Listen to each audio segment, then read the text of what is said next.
Salut à tous et bienvenue justement à ce tour informatif ici direct sur votre télévision à Grande Vision Héritage, bien sûr avec comme d'habitude des thématiques intéressantes sur la table. Nous allons revenir sur la proposition sur le changement de la constitution. Et c'est une démarche opportune car quelques activistes congolais ont lancé à Kinshasa donc une dynamique de réflexion intitulée Front pour la 4e République. Pour ces activistes, le pays est actuellement régi par des textes qui ne reflètent ni mœurs, ni coutumes, ni aspirations profondes du peuple congolais. Que pensez-vous donc de cette démarche? Ils veulent, comme il est stupide, permettre au pays d'évoluer sur le plan culturel, comportemental, social, économique et politique afin d'atteindre un développement un peu plus durable. Est-ce que la Constitution peut-elle freiner par ces dispositifs justement le développement du pays? Ce sera la grande question qui va orienter ces débats dans Ici Direct. Pour en parler, nous avons M. Muganza Mwanga Bebeto qui est donc cadre de l'IDPS. Bonjour monsieur et bienvenue. Bonjour messieurs les journalistes, bonjour à mon frère maître qui est devant moi et à tous les téléspectateurs de la radio Héritage Télévision. Allez, deuxième thématique, plaidoyer pour la suppression des assemblées provinciales, alors que plusieurs provinces ont du mal à se développer plutôt à cause de multiples crises qui minent les assemblées provinciales, tout comme plusieurs gouverneurs. Certaines voix s'élèvent justement pour la suppression des assemblées provinciales. Que pensez-vous donc déjà de ces multiples crises dans des provinces et comment faire décoller le développement de certaines provinces en République démocratique du Congo? Ça sera également une question qui sera à poser ou au cœur donc de ce numéro du Sud Direct. Monsieur Alain Kazadi qui est cadre de ARDF, bonjour et bienvenue. Bonjour messieurs les journalistes, et c'est toujours un plaisir pour moi chaque fois que vous m'invitez pour parler de la République démocratique du Congo. C'est le seul bien que nous avons en commun. Je profite pour saluer tous les téléspectateurs de Héritage Télévision, sans oublier mon mentor, Jacques Yaboula Katuondani et tous les membres de l'Union Sacrée. Je profite aussi de saluer les co-débatteurs avec qui nous allons parler la RDC ce soir. Et voilà, et donc on va parler République démocratique du Congo. Mesdames et messieurs, vous avez les programmes, nous avons les micros. Bienvenue à toutes et à tous.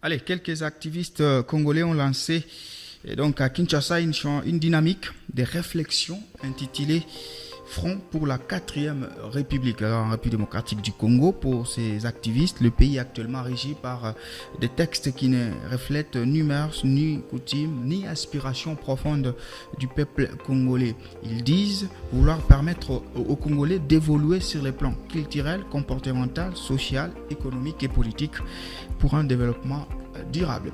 Monsieur Alain Kazadi, je rappelle que vous êtes cadre RDEV, d'une manière un peu générale, comment vous appréhendez la dynamique des activistes qui ont donc lancé les fronts pour la 4e République pour qu'on puisse carrément changer la constitution de la République démocratique du Congo?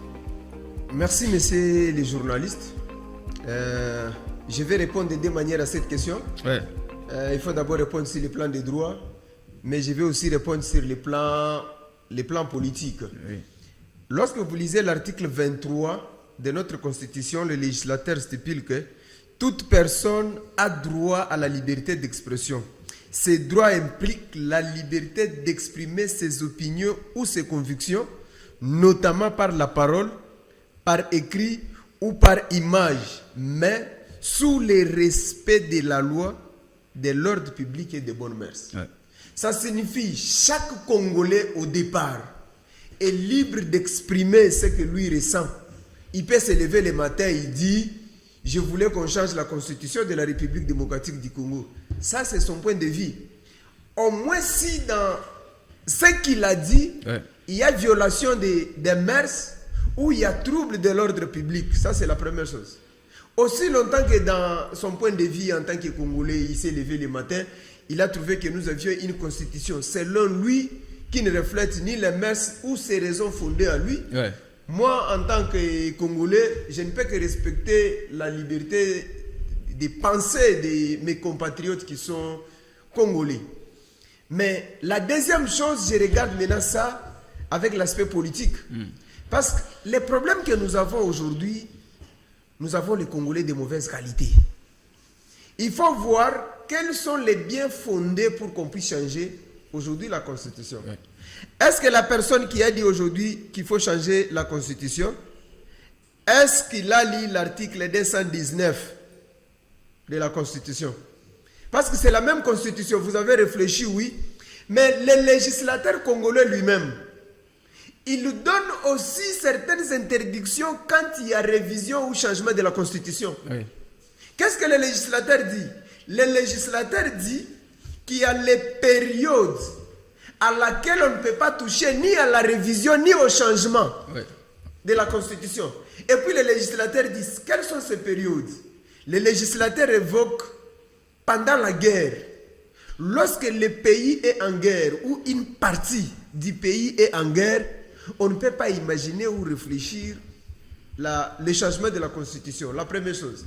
La deuxième chose, le législateur congolais te dit, lorsque le pays est sous l'état d'urgence, on ne peut pas changer. Il te dit, lorsqu'il y a vacances, lorsque le président de la République n'est pas là, on ne peut pas toucher à la Constitution. On se pose maintenant la question, je n'ai pas le droit de vous poser des questions, c'est vous qui nous posez des questions. Est-ce que la situation politique que nous avions aujourd'hui, avec Goma Bukavu, qui est aujourd'hui sous les mains des rebelles, est-ce qu'un Congolais de bonne qualité peut réfléchir sur un projet de changement de la Constitution? Ça, c'est mon point de vue. D'accord, merci, je reviens à vous, monsieur Muganza. Alors, on va aller, parce qu'ils ont quand même argumenté leur démarche. Ils pensent que l'actuelle Constitution ne répond pas aux aspirations profondes du peuple. Est-ce que vous comprenez en fait cet argumentaire? Merci beaucoup, messieurs les journalistes. Merci beaucoup à tous les téléspectateurs de la radio Héritage. Ce sont les Congolais. Oui. La Constitution elle-même prévoit cela. Les législateurs congolais avaient prévenu cela. L'article 5 de la Constitution. La souveraineté nationale appartient au peuple. Tout pouvoir émane du peuple qui l'exerce directement par voie de référendum ou d'élection et indirectement par ses représentants. Oui. Si vous allez aussi à l'article 218 de la même Constitution, donne le pouvoir au chef de l'État, à l'Assemblée nationale et aux deux chambres, on peut le dire, et à la récolte de plus ou moins 100 000 signatures pour une pétition de la population congolaise. On peut changer cette Constitution. De quelle manière maintenant?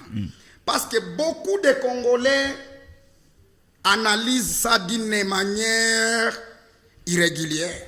Ah, ok. Oui, ils pensent que si on veut changer la Constitution aujourd'hui, monsieur le président de la République veut s'éterniser au pouvoir. C'est ça l'unique problème des Congolais. Ils ignorent que dans la même Constitution ici, nous devons nécessairement réviser la Constitution. Ouais, pourquoi? Parce qu'il y a certains articles qui ne correspondent pas au bon fonctionnement de la République démocratique du Congo.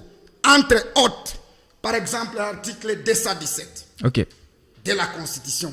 Si vous lisez cet article avec ce qui se passe aujourd'hui, qui parle de l'intégration régionale. Hein? Oui, l'intégration régionale est décédée.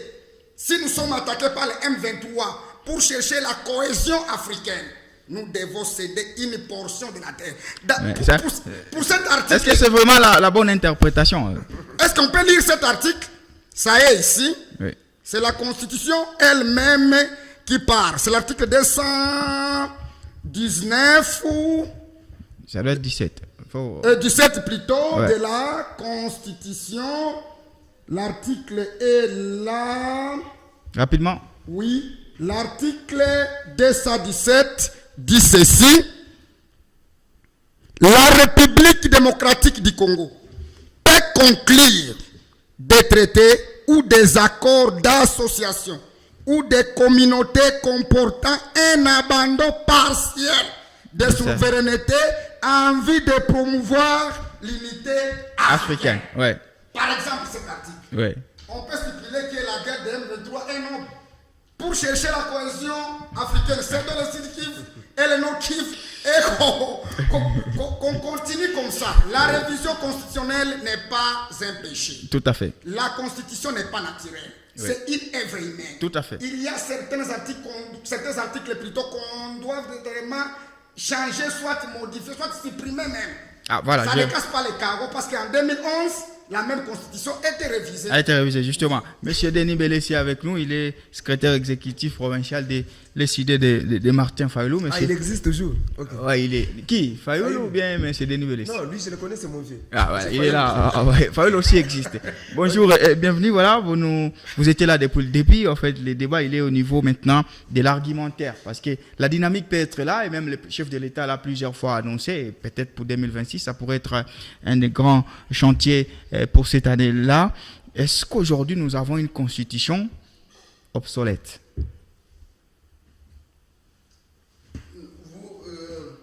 Toutes les constitutions du monde entier ont des possibilités qu'on peut réviser, soit changer. Oui. Changer la République,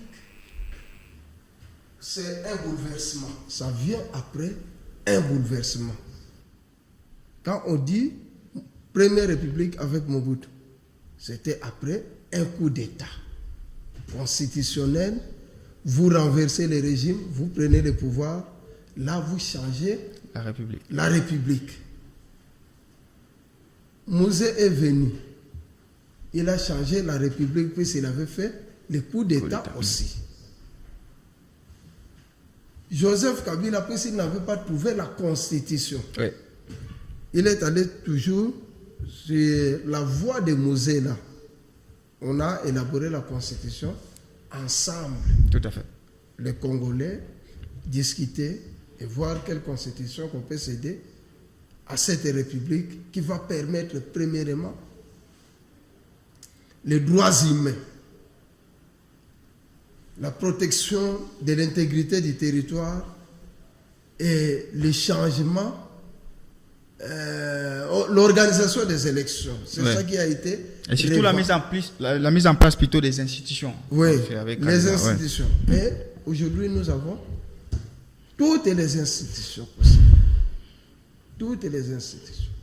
Nous avons les assemblées et nous avons les institutions, même dans les niveaux des provinces, qui fonctionnent. Et c'est la première expérience. Et depuis qu'on a eu cette constitution, ça n'a même pas fait 30 ans, 50 ans. Elle commence en 2000.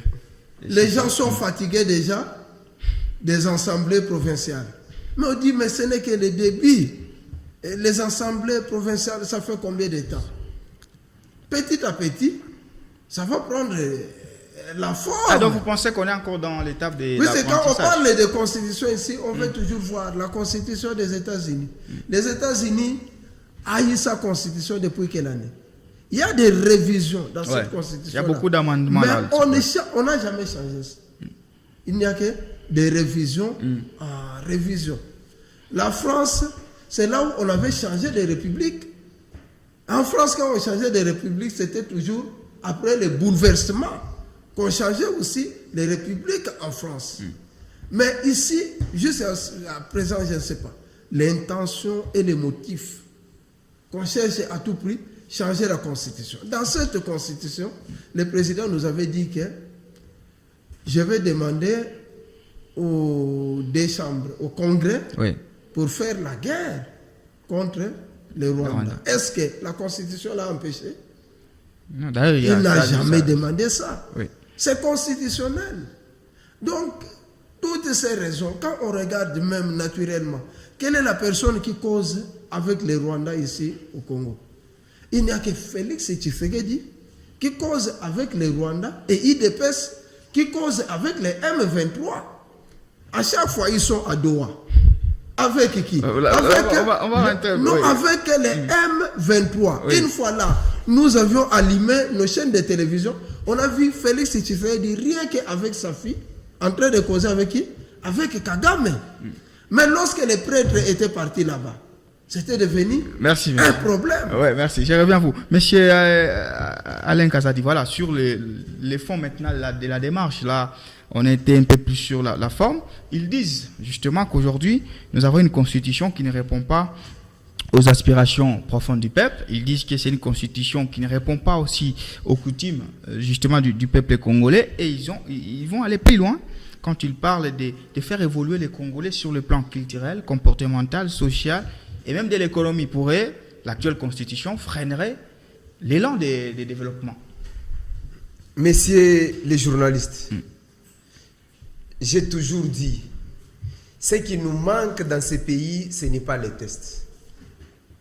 Ce qui nous manque dans ce pays, ce n'est pas les lois. Ce qui nous manque dans ce pays, c'est l'applicabilité des lois qui sont à notre disposition. Est-ce que vous vous rappelez les combats que nous avions faits pour que Kabila puisse partir? Chaque fois quand quelqu'un s'élève pour dire changeons directement cette constitution, est-ce qu'il a pensé à Rossi Mukendi? Parce que ce sont des Congolais qui sont tombés. C'est la même constitution. Moi, des fois, je me pose des questions. Nous avions combattu Kabila, FCC et les PPRD. Nous, à l'époque. Pour qu'ils ne touchent pas à cette constitution. Ouais. Je me rappelle qu'il y avait le slogan « Ne touche pas à ma constitution ». Justement. Nous, quand nous étions dans l'opposition, nous avions dit que cette constitution que nous avions actuellement est taillée sur mesure pour protéger qui? Le président Kabila. Nous avions fait tout ce qu'il fallait pour que Kabila puisse quitter et qu'il ne touche pas à notre constitution. D'où vient aujourd'hui ces amendements que nous parlons?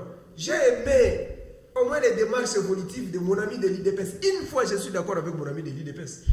Il a évoqué l'article 217 pour dire nous allons céder. Oui, je vous concède ça, mon ami. Là, vous avez raison.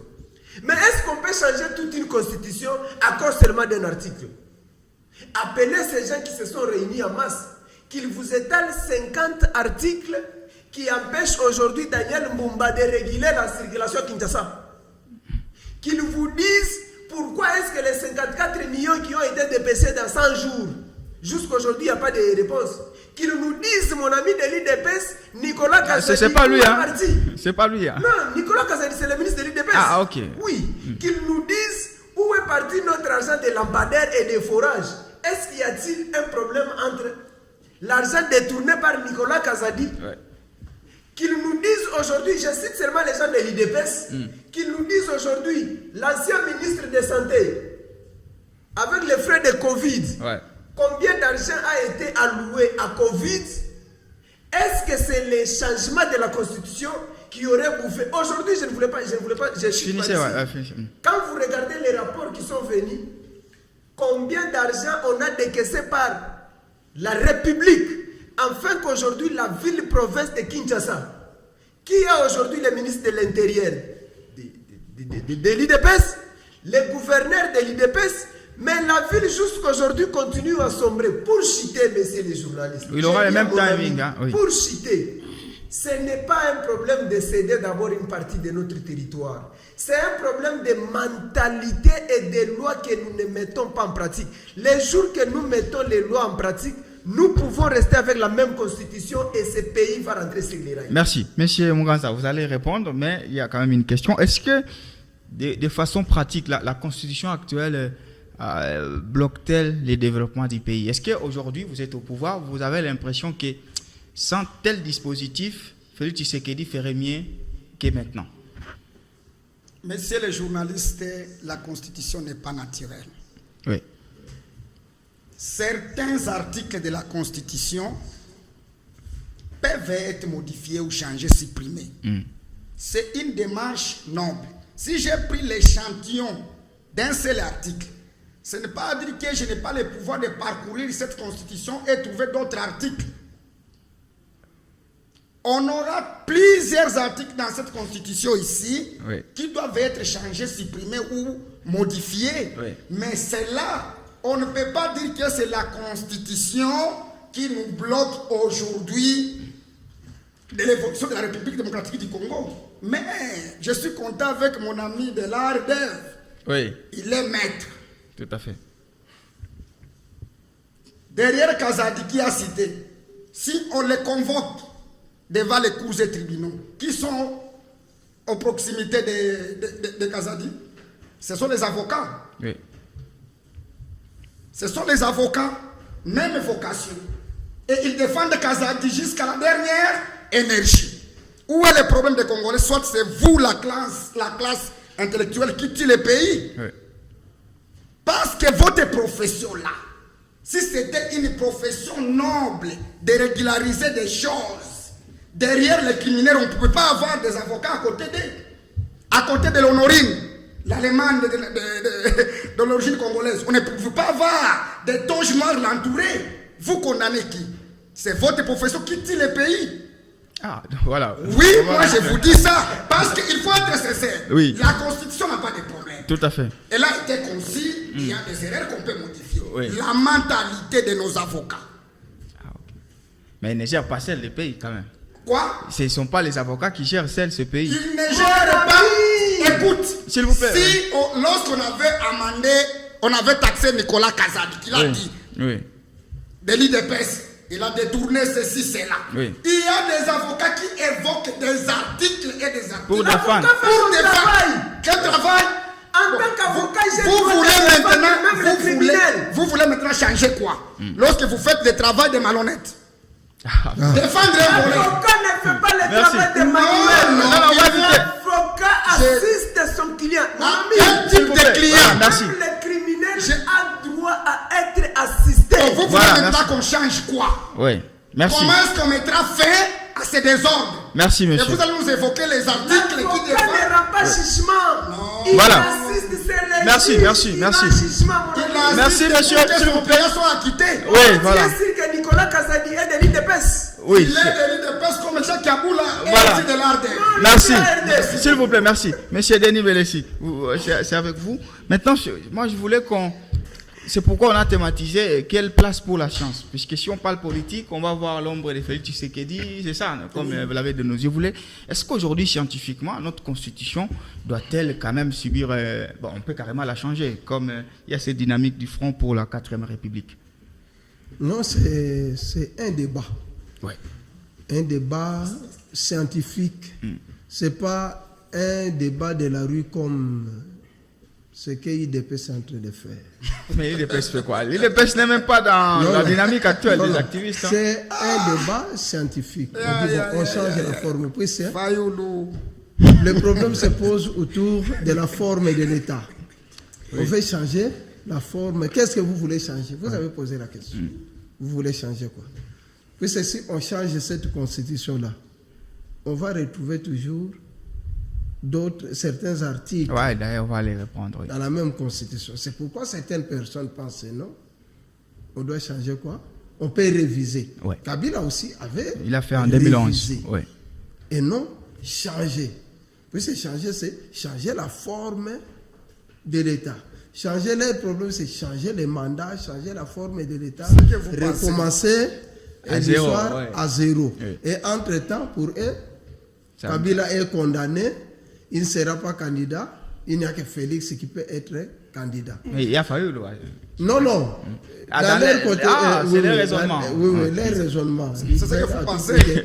Félix. Rapidement, Mais non, oui. mais ça s'est dit Oui. tout haut par même les députés de l'IDPS. Oui. Et j'ai dit à mon frère Muganza, bon, peut-être, puis c'est un jeune dans l'histoire des débats politiques, c'est à peine débuté, peut-être même pas une année. Le débat ici, de cet article, 217.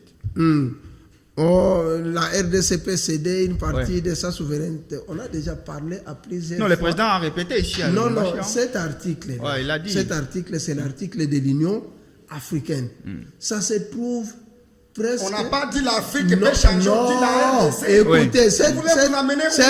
cet article-là, non, tu ne lis pas peut-être, tu ne fais pas les droits comparés. Tu prends notre constitution, tu compares avec d'autres constitutions. Des pays africains. Les mêmes articles-là, ça se trouve au Gabon, ça se trouve à la Côte d'Ivoire, ça se trouve dans beaucoup de pays africains.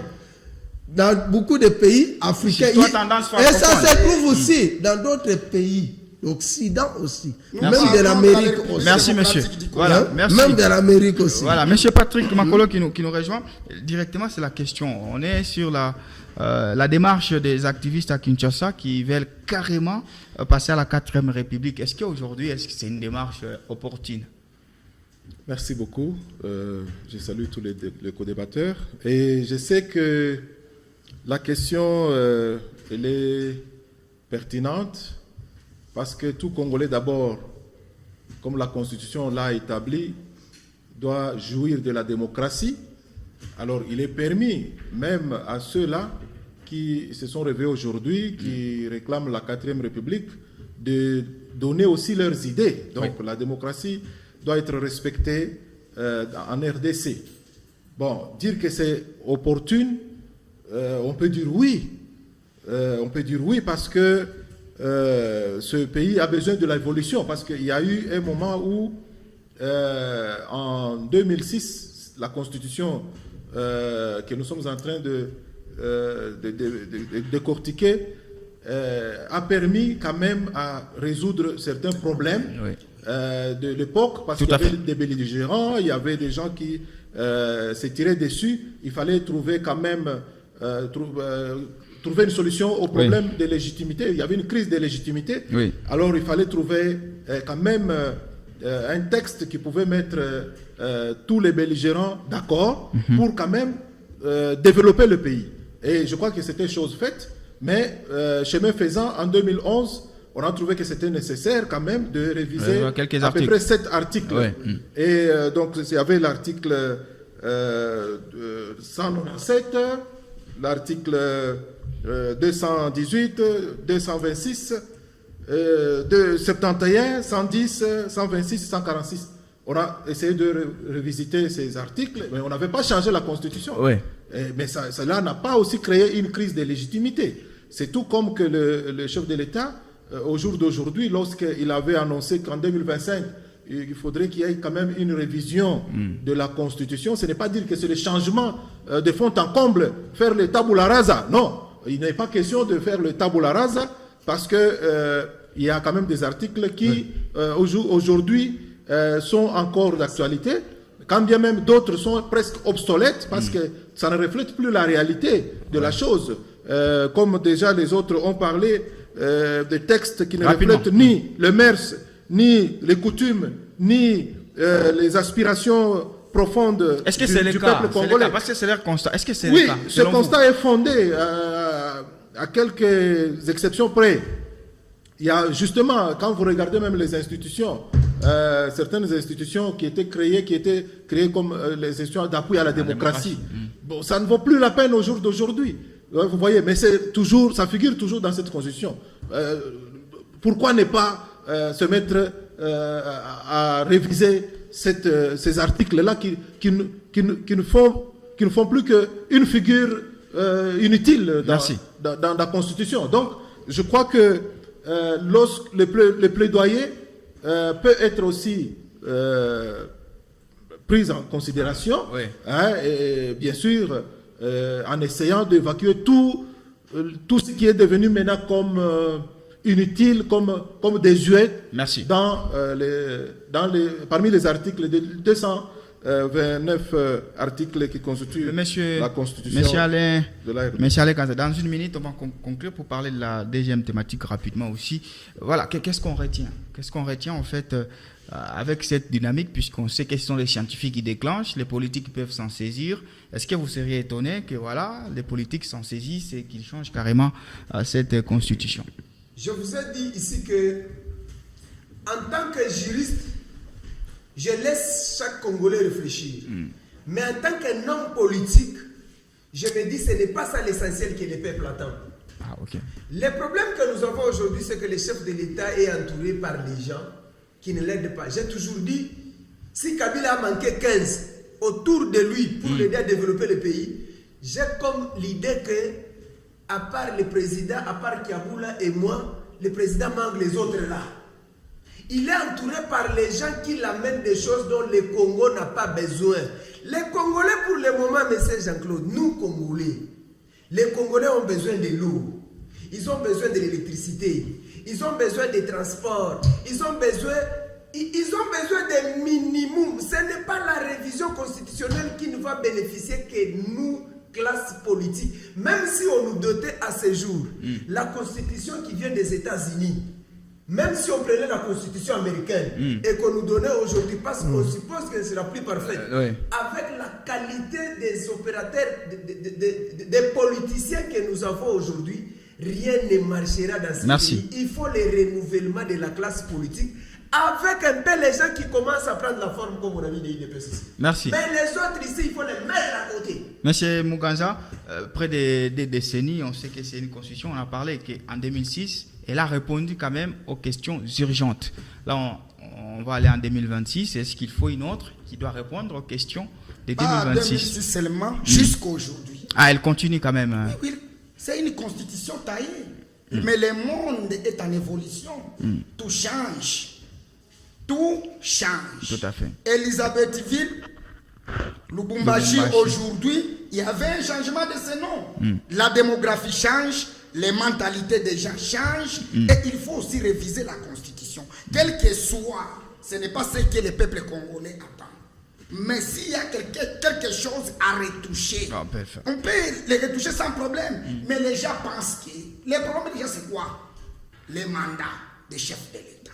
C'est là où tout le monde s'inquiète. Ils ignorent que si on parle de la démocratie aujourd'hui, l'IDP c'est parmi les grands baobabs qui ont défendu pour que la démocratie puisse avoir lié à la République démocratique du Congo. L'IDP c'est ça. Ils seront surpris de nous, l'IDP. Il n'y a pas une arrière-pensée derrière. Il n'y a pas une arrière-pensée. Si je parle de mon vieux, il me dit je suis jeune, et je suis fier d'être jeune parce que notre époque ici est vieille par rapport à leur époque. Oui. Si lui dit que la même article se trouve au Rwanda, la même article se trouve au Gabon, par-ci par-là. Au Rwanda, c'est 7 ans le mandat. Si on dit qu'on imite aussi cet article-là, on imite cet article du Rwanda ici, on met aussi 7 ans. Il va dire que Félix veut. Tout à fait. Mais il parle de références qui n'a pas d'importance dans notre pays. Merci, monsieur Belessi. Est-ce qu'en 2026, on devrait, en tant que pays, avoir une constitution qui répond aux questions de 2026? Mais d'abord, la constitution que nous avons ici, est-ce qu'on l'a bien utilisée, bien exploitée pour changer d'abord? Puisque pour moi, le problème du Congo, ce n'est ni la constitution. Tout ce qu'on pense aujourd'hui, on a déjà fait ça. Mobutu avait fait 32 ans au pouvoir avec un seul parti. Lui-même pouvait choisir qui sera Premier ministre, qui sera député, qui sera gouverneur, lui-même nommé. C'est ça que nous sommes en train de chercher encore. On dit non, il fallait que le président lui-même nomme le gouverneur. Mais on avait déjà passé cette étape. Pendant cette période-là, aucun gouverneur ne pouvait faire 5 ans. 2 ans, 1 année, 3 mois, ainsi de suite. Beaucoup de pays dans ce monde sont en train de réduire les mandats de leurs présidents. Même la France. Quel pays? Même la France. La France en a fait. Savez-vous que la Suisse, les mandats en Suisse, c'est 1 année seulement. Tu pars. Voyez la stabilité. Voyez la stabilité de ces pays-là. Mais non, mais on t'explique, non? Kabila a fait 18 ans au pouvoir. Est-ce que le problème était résolu? Mais non, mais Félix, bientôt, il va faire 10 ans. Le problème, ce n'est pas le nombre d'années. Mais le problème, c'est le leadership. Merci, monsieur. La capacité merci. de faire quelque chose pour son peuple. Merci. Monsieur Patrick Makolo, c'est la même question. Est-ce que vous êtes partisan d'un changement carrément pour qu'on s'adapte aux questions actuelles, ou vous voulez qu'on garde et qu'on peut quand même améliorer quelques choses? C'est comme je l'ai dit dans PDG, j'ai dit que changer de fond en comble la Constitution, je crois que ça serait peut-être faire un travail qui avait déjà été fait, comme si on veut reprendre à zéro. Donc ça sera faire encore 1000 pas en arrière. Parce qu'il y a beaucoup d'articles qui sont déjà des acquis pour le développement et l'évolution de la refondation de l'État. Donc nous avons besoin que cette constitution soit au moins révisée. Et ça, c'est quand même notable pour que ce pays puisse se développer. Parce que tenez compte des réalités historiques comme ils l'ont fait. Mais il y avait aussi l'implication, la ruse de la communauté internationale dans lors de la conception de cette constitution. Oui, mais c'était une constitution presque imposée parce qu'il n'y avait pas vraiment une liberté à 100% à ces belligérants de donner le meilleur d'eux-mêmes. Mais c'est quelque chose qui était déjà bien préparé, bien apprêté dans leurs officines de la communauté internationale, où on a vraiment imposé. On dit, si vous ne voulez pas accepter ça, on ne va pas vous aider. Et vous n'allez pas aller de l'avant. Vous voyez? Donc c'est comme ça que les uns et les autres ont compris que non, bon, faute de merle, on peut se contenter de grives, qu'on accepte cette constitution. Merci.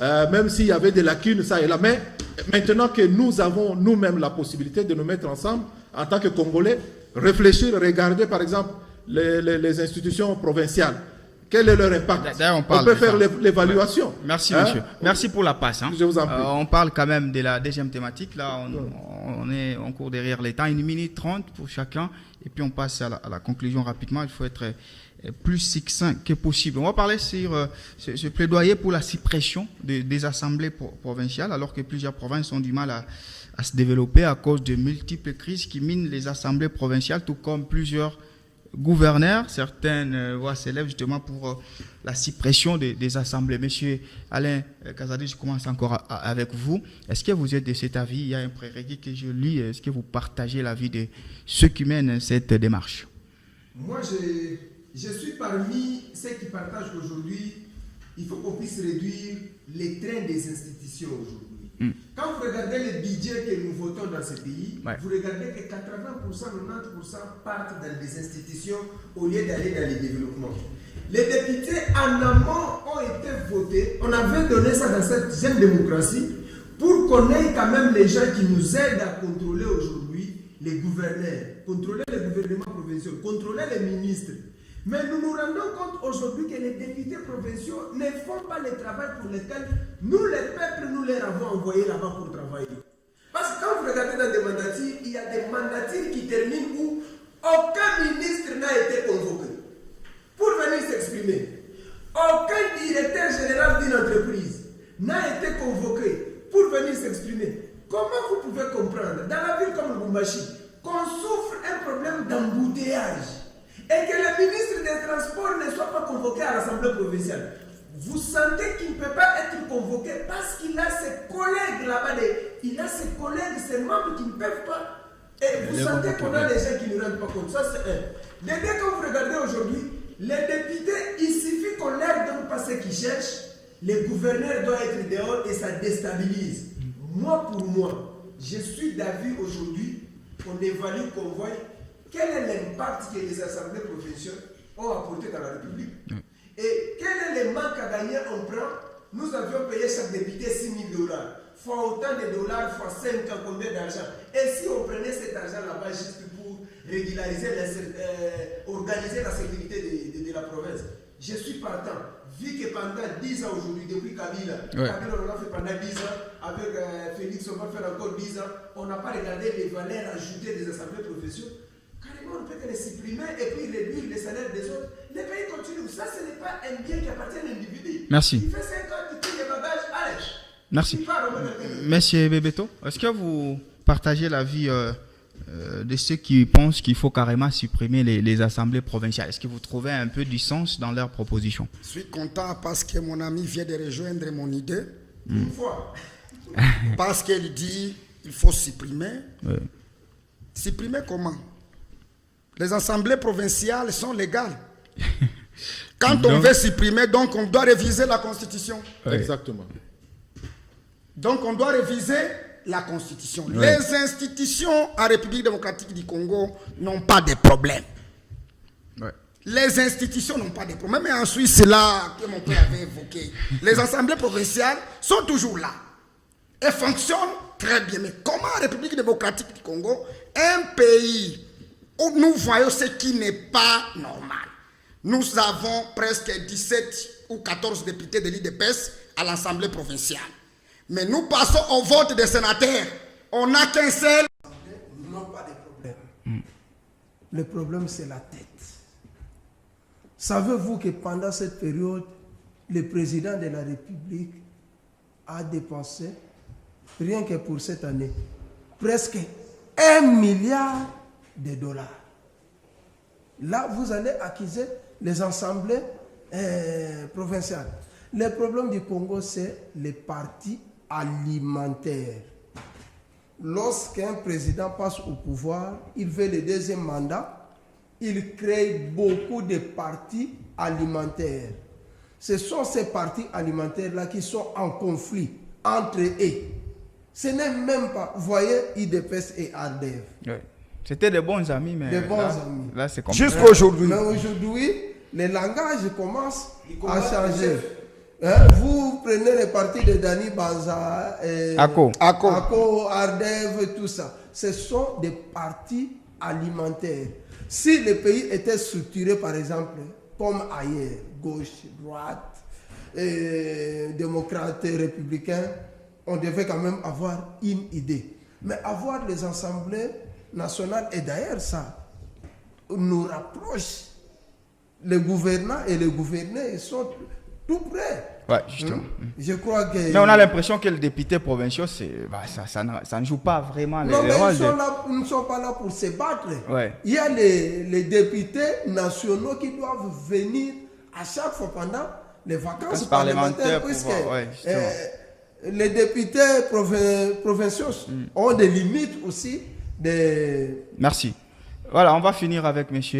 Patrick Makolo. La même question, rapidement, pour Merci. finir. Parce Au niveau de la génération cri d'alarme Sauvons le Congo, GCA ONG, nous pensons que les institutions provinciales comme les assemblées provinciales, on doit essayer de refondre. Parce que lorsque nous analysons même la manière dont ces députés-là accèdent au pouvoir, c'est pratiquement l'établissement de la corruption. C'est-à-dire la corruption lors des votes, la corruption lorsqu'il faut placer les membres de la Chambre haute. ouais. Ça pose toujours problème. Les sénateurs, c'est le monnayage d'argent seulement. C'est celui qui paye plus qui passe. Donc, il n'y a pas la méritocratie, on ne tient pas compte de la compétence, on ne tient pas compte de quoi que ce soit. Donc, c'est vraiment de racaille, vraiment. Donc, c'est pour dire qu'on ne peut rien attendre de ces gens-là, parce que pour la plupart, ils ont des problèmes d'études, il y en a qui n'ont même pas étudié. Et il y en a qui n'ont même pas la compétence qu'il faut. Donc, et il y en a aussi qui sont là comme ça, juste pour... Ils sont en train d'accompagner seulement les autres. Mais le problème, c'est les partis politiques alors. Non, c'est ça. Donc, alors, il faut refondre toutes ces choses, essayer d'imprimer un nouvel ordre politique pour permettre à ce que même leur mandat, même la manière de passer, acquérir ce pouvoir, on doit essayer de revoir le mode de votation, on doit essayer de revoir ce qu'ils peuvent, leur rendement. Merci, monsieur. On doit évaluer tout cela et essayer de sanctionner. On va finir rapidement avec la rubrique carton, 1 minute pour se dire au revoir, rapidement.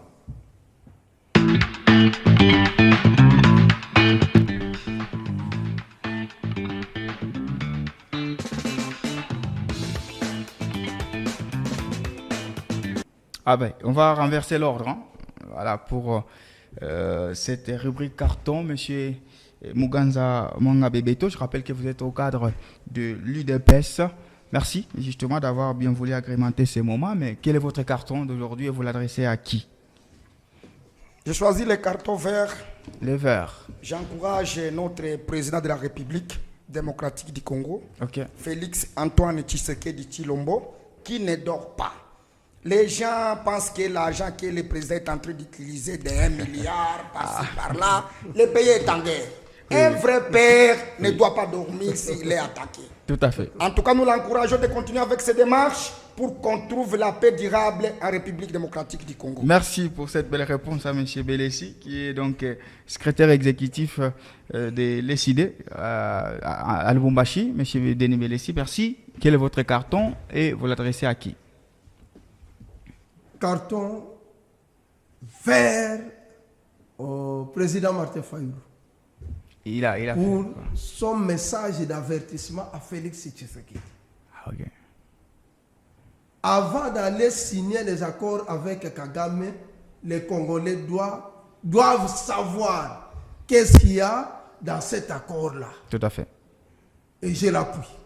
Félix doit nous montrer cet accord. Merci. Début décembre, hein, ils sont attendus à Washington. Le président Félix Tshisekedi ainsi que Paul Kagame pour justement... Kagame doit fuir encore. Voilà. Monsieur Alain Kazadi, cadre ARDEV. Et quel est votre carton et vous l'adressez à qui? Ce soir, j'adresse les cartons verts à mon mentor, Jacques Kiaboulakato. À cause de sa maîtrise de soi et son leadership pendant la période où la province est secouée, il a fait preuve qu'il était né un leader, parce qu'il ne cesse jamais de nous envoyer des messages de paix et nous sommes vraiment souciés de les voir dans la province et nous serons très contents. Vraiment, il a notre bénédiction. Merci. Monsieur Patrick Makolo, votre carton? Bon, je vais quand même... on a eu 3 verres. Hein? Trouver un carton. Je vais moi brandir le carton rouge à Kagame et à tous ces supplétifs. Oui. Parce que malgré les discours mensongers qu'ils sont en train de crier partout, haranguer la foule partout dans le monde, mais cela ne va pas passer. Parce que la vérité est connue, c'est Kagame qui est en train d'orchestrer tout le mal que les Congolais ont subi. C'est Kagame qui a tué des millions de Congolais. C'est Kagame avec tous ceux qui sont en train de le suivre, comme Nanga, tous ces énergumènes-là, comme le Kabila, comme les, je ne sais pas, Makenga et consorts. Tous ces gens-là, ils doivent savoir qu'un jour, ils seront devant la barre, ils vont répondre de tous les forfaits qu'ils ont la plupart, fait ils sont déjà condamnés. aux Congolais. Il y aura une autre barre. Oui, mais bien sûr, parce qu'il y en a qui ne sont pas encore condamnés, parmi ceux qui les suivent. Il y en a qui ne sont pas encore condamnés. Merci. Donc tous ces gens-là qui continuent à intégrer M23 aujourd'hui et tout ça, tous ces gens-là, ils auront leur sort parce qu'ils ont déjà mis certains dinosaures devant qui réclament le blanchissement, la blanchisserie là, de dialogue, tout ça. Mais ce dialogue ne va pas pardonner tous ces crimes qu'ils ont commis, tous les mal qu'ils ont commis aux Congolais. Merci, monsieur. Merci à vous 4 justement d'avoir bien voulu agrémenter ce moment d'Ainsi Direct qui touche à sa fin, qui revient la semaine prochaine, lundi déjà, dans 2 minutes. Nous avons les enfants, vous allez suivre la grande édition du journal. Restez clients sur nos programmes et au revoir. Merci. Alors.